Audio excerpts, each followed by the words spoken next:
kita akan bahas hidrokarbon. Apa itu hidrokarbon? Dari namanya aja udah kelihatan ini deh ya. Hidro berarti hidrogen, atom H, karbon berarti atom C. Apa itu hidrokarbon? Hidrokarbon adalah senyawa-senyawa yang mengandung atom karbon dan hidrogen. Oke? Nah, jadi ini banyak banget ditemuin di dalam kehidupan sehari-hari deh ya. Jadi nanti kita bahas akan kelompok-kelompok karbon. Yang pertama nanti ada senyawa organik. Yang kedua senyawa anorganik. Apa itu senyawa organik? Senyawa organik adalah udah sering pasti didengar ya. Senyawa organik itu berarti yang alami kan, kayak makan organik, ya kan, pupuk organik, sayur organik. Nah, senyawa organik ini ciri-cirinya yang pertama mudah terbakar, yang kedua mudah terurai, titik didihnya rendah, lebih mudah larut dalam pelarut nonpolar dibanding polar. Tapi sebagian besar sih dia larut dalam nonpolar, tapi nanti aldehid, alkohol, asam karboksilat, itu nanti dia larut dalam pelarut polar. Kenapa? Karena dia memiliki ikatan hidrogen. Apa tuh Kak ikatan hidrogen? Lihat di video sebelumnya, ya kan deh ya? Maksudnya di video kelas 1, udah belajar tentang ikatan kimia. Jadi Ofren itu udah memiliki program IEL, Interactive Learning Online. Jadi, teman-teman bisa mengakses semua video pembelajarannya. Oke deh ya. Jadi, contohnya itu nanti karbohidrat, protein, lemak, dan lain-lain. Itu adalah senyawa organik. Kalau senyawa anorganik, berarti kebalikannya. Sukar terbakar, sukar terurai, larut dalam pelarut polar. Titik didihnya tinggi. Contohnya CO2, CaCO3, NaHCO3. Ini adalah kelompok senyawa organik dan anorganik. Bisa ya guys untuk membedakannya ya, yang mana organik, yang mana anorganik. Paham? Oke, kalau begitu Kak, kalau kita ketemu senyawa, contohnya nih ada senyawa gula, itu senyawa hidrokarbon nggak Kak? Atau ketemu lilin, kita mau ngetes itu senyawa hidrokarbon, caranya gimana Kak? Iya, tenang ya kan? Kita akan bahas uji hidrokarbon. Caranya gimana? Oke, kita akan menguji hidrokarbon caranya seperti ini. Ini, ya kan? Ini sampelnya, ya kan? Ini sampelnya. Ini sampel, ya kan ya? Ini sampelnya. Terus ini kita buat ada api di sini. Kenapa harus ada api di sini? Karena gini deh. Karena karbon itu kalau kita bakar itu hasilnya selalu CO2. Kalau hidrogen kita bakar itu selalu hasilnya H2O. Jadi mereka nggak bisa terlepas nih. Kalau karbon dibakar hasilnya pasti CO2, H dibakar hasilnya O2 menjadi H2O. Jadi contohnya seperti gini nih. Ada nih si A dan si B. Si A dan si B ini mau pergi ke suatu pesta. Mereka tidak bisa dipisahkan. Kalau ada si A, pasti si B ikut, gitu ya. Ada suatu pesta di sini nih. Ada pesta yang dalam suatu gedung, ya kan. Nah, kalau si A datang, si B juga pasti datang. Jadi orang lihat nih, oh ada si A, pasti ada si B. Gitu. Bisa ya? Kalau ada si A, ada si B. Jadi ini selalu hasilnya ini. Maka kita bakar nih. Jadi ini sampelnya kita nggak tahu, kita bakar. Di sini kita sediakan alat dan bahannya semuanya. Ini nanti kita tempel di sini nanti ada kertas kobalt, ya kan? Kertas kobalt warna biru. Oke, ini nanti berisi air kapur. Apa guys? Air kapur, ya. Berisi air kapur. Jadi nanti ini nanti, ini kan nanti kita bakar nih, nanti uap airnya kan lewat nih dari pipa ini nih. Ada di sini kita buat kertas kobalt merah, nanti kan ada uap airnya nempel dong ke kertas kobaltnya. Nanti kertas kobalt birunya itu berubah jadi warna apa? Warna pink atau merah muda. Kalau nanti dia berubah warna, berarti ini adanya di sini apa? Atom hidrogen. Nah, air kapur ini nanti berubah jadi keruh. Berubah jadi keruh. Berarti ini di sini adanya atom C. Oke, begitu cara mengujinya deh ya. Oke, jadi nanti COH2 kali tambah O2 menjadi CO2 plus H2O. Nanti untuk menguji atom H, itu kita buat menggunakan kertas kobalt yang berubah warna tadi dari biru jadi pink. Terus uji atom C dengan air kapur, nanti dia berubah jadi keruh. Itulah uji karbohidrat. Bisa deh ya. Jadi kalau kita mau mengujinya, kita bisa ini nih. Tapi kalau kita senyawanya udah tahu, contohnya gula, contohnya C6H12O6, kalau aku udah tahu ya, ini udah langsung tahu dong, ini pasti ada C, ada H-nya. Tapi untuk memastikannya benar nggak? Nah, bisa kita buat percobaan seperti ini. Nanti kobaltnya pasti berubah warna, pasti air kapurnya berubah jadi keruh. Nanti kan kalau kita bakar senyawanya itu pasti menghasilkan, kalau dia senyawa hidrokarbon, kalau kita bakar deh CXHY ditambah O2 itu pasti hasilnya CO2 plus H2O. Makanya nanti pasti dia menghasilkan uap air. Di sini nanti ada uap air, terus CO2-nya nanti ke sini, air kapurnya berubah warna menjadi keruh. Ya kan? Oke, bisa ya untuk uji hidrokarbon? Oke. Selanjutnya kita akan bahas tentang kekasan atom karbon. Nah, atom karbon itu ternyata memiliki ciri khas.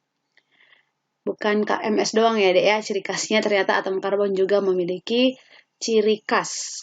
Yang pertama, terletak pada golongan 4A nomor atom 6, berarti konfigurasi bornya 24. Kalau konfigurasi menggunakan mekanika kuantum berarti gimana nih? 6C berarti apa? 1S2, 2S2, 2P2. Ya kan? Oke. Di sini si C itu kan golongan 4, berarti tangannya itu ada 4 deh ya. Tangannya ada 4. Berarti nanti di sini dia bisa diisi oleh H4. Gini ya. Hanya nanti ada 4 di sini. Oke. Jadi kalau kakak buat contoh seperti ini nih. Contoh. Kalau kakak buat C. Berarti di sini butuh berapa lagi nih? Si C ini. Ini kan tangannya udah 1 di sini. Berarti dia butuh berapa lagi deh? Biar 4. Berarti dia butuh hanya 3. Kalau ini butuh berapa lagi hanya? Butuh 2. Ini butuh 3. Ya kan? Oke. Kalau kakak buat nanti gini. C rangkap C. Tunggal. Ini butuh berapa lagi? Ini udah 2. Berarti butuh 2 lagi deh ya. Ini udah 2 sama 1. Udah 3. Berarti ini hanya butuh 1 lagi. Ini berarti butuh 2. Ini butuh 3. Paham ya? Oke, coba satu lagi kakak buat C, rangkap 3C, terus di sini C. Nah, ini butuh berapa lagi nih, Dek? 3 ya, Dek ya? 3 hanya, di sini butuh berapa lagi? 2. Ini masih butuh nggak? Enggak ya. 1, 2, 3, 4. Ini juga 1, 2, 3, 4. Berarti ini butuh 3 lagi. Bisa ya? Oke, kita lanjut.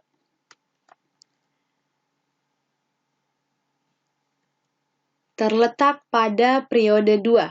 Jari-jari atomnya kecil. Masih ingat ya? Semakin ke kiri, jari-jari atom makin besar, semakin ke bawah makin besar. Berarti karena dia periode 2, berarti di atas jari-jari atomnya kecil. Mempunyai ikatan kovalen. Kovalen itu masih ingat guys? Kovalen itu adalah ikatan non-logam dengan non-logam, ya kan? Non-logam dengan non-logam. Non-logam itu golongan berapa aja guys? Golongan 4 sampai 7A. Oke, tapi hidrogen juga masuk deh ya. Ya, dia golongan 1 tapi kecuali dia. Oke, mempunyai ikatan kovalen. Kovalen itu nanti terbagi atas 3. Ada kovalen tunggal, artinya tunggal itu gini nih. Ini kan tunggal nih. Nah, C dengan C tunggal. Berarti di sini butuh berapa hanya? 3, di sini 2, di sini 3, ya kan? Oke. Yang kedua nanti ada ikatan kovalen rangkap 2. Rangkap 2 berarti gini nih. Oke, berarti di sini apa? CH2, di sini CH2. Oke, bisa ya? Nah, ini kalau dia rangkap 2. Kalau nanti dia kovalen rangkap 3, berarti dia tinggal kita rangkap di sini. Kita rangkap 3. Berarti di sini butuh hanya 1, di sini butuh 1. Bisa deh ya? Oke. Gampang ya untuk senyawa hidrokarbon. Oke. Kalau begitu, udah paham untuk kekasannya? Iya. Jadi dia ini memiliki 4 elektron valensi, jadi dia bisa hanya dialah yang memiliki ikatan rangkap ada 2, ikatan rangkap 2 dan ikatan rangkap 3. Inilah spesialnya atom karbon. Jadi untuk menentukan ikatan rangkap udah gampang deh ya. Contohnya nih kakak buat lagi deh. Dikit lagi. Oke. Kalau begini nih. Ada berapa ikatan tunggalnya?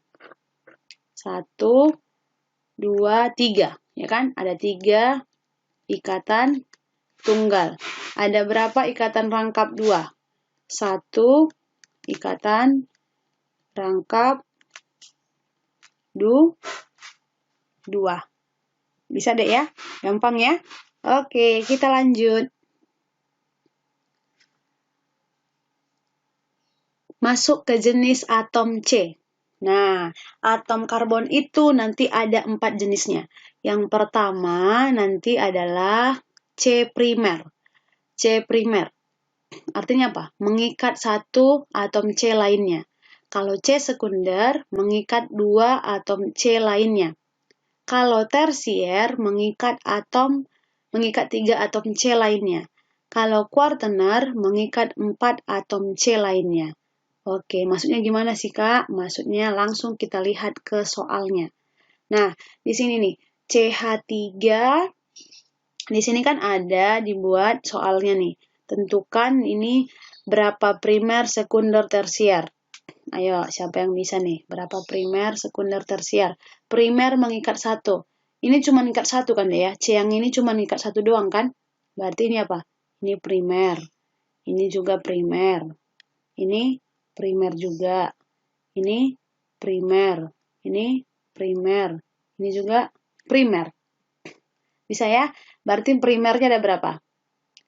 Primernya 1, 2, 3, 4, 5, 6. Oke. Nah, kalau sekundernya yang mana dek? Yang sekunder berarti mengikat 2 atom C lainnya. Mana nih? Ini enggak 3 kan dek ya? 1, 2, 3. Oh ini dong. Yang diikatnya hanya ini dan ini ya. Berarti satu doang. Oke, kalau tersier mengikat 3 atom C lainnya. Mengikat 3 atom C lainnya berarti yang ini dong. Iya. Ini ya. 1, terus ada lagi nggak? Ada ini nih. 2.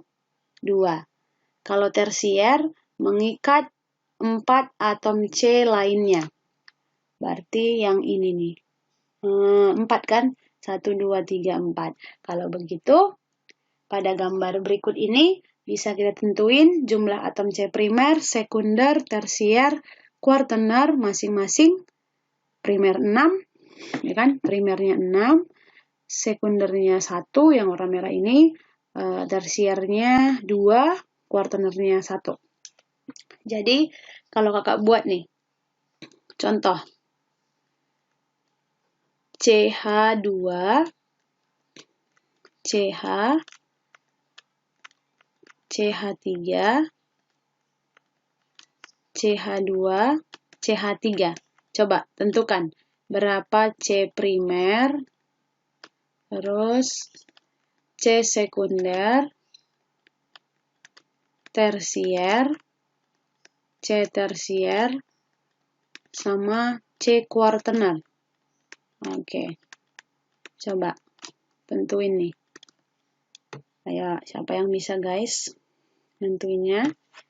Nah, primer yang mana nih? Primer ini deh ya, walaupun dia beri kata rangkap, dia kan cuma ngikat 1 C. Tangannya dikasih 2 ke si C. Ini tetap, ini dihitung adalah C primer. Karena tangannya dikasih 2 ke C, tapi kan cuma satu C kan yang diikatnya. Berarti ini primer, ini primer, ini primer. Berarti primer ada berapa? 3. Sekunder ada nggak? C sekunder ada? C sekunder ada berapa nih? Ada 2 ya kan? 1, 2. Nah, 2 doang kan ya? Nah, ngikat 2 C lainnya kan? Oke. C tersier ada? C tersier. C tersier ada 1 ya kan? Ada 1. Kuartener ada nggak? Iya, nggak ada kuartener. Berarti kuartenernya 0. Berarti 3, 2, 1, 0. Ini ya, bisa ya? Nentuin C primer, sekunder, tersier, sama kuartener. Oke? Oke, kita lanjut. Klasifikasi hidrokarbon. Klasifikasi hidrokarbon, nanti yang pertama ada alifatik, rantai terbuka. Artinya gini nih, terbuka. Terbuka ini kan ya. Ini hanya kita buat 3, 2, 2, 3. Ini terbuka. Terus ada alisiklik, rantai tertutup. Tertutup berarti gini nih. Tinggal kita isi hanya di sini. Berapa guys? 2, 2, 2. Ya kan? Oke, aromatik. Nah, ini nanti spesial. Kita bahas di kelas 3. Oke. Nah, alifatik nanti terbagi atas 2. Yang pertama, jenuh. Apa itu jenuh? Jenuh itu biasanya kan sendirian, ya kan ya, kesepian. Nah, menyendiri. Jadi makanya kamu jangan suka menyendiri. Nanti kamu jenuh. Nah, jenuh ini adalah ikatan tunggal. Ikatan tunggal. Jenuh adalah ikatan tunggal. Nanti alkana, berarti ikatan tunggal gini dong deh ya. Oke, nanti yang kedua ada tak jenuh. Tak jenuh itu berarti dia nggak sendiri lagi. Ini adalah nanti memiliki ikatan rangkap. Memiliki ikatan rangkap, nanti alkena.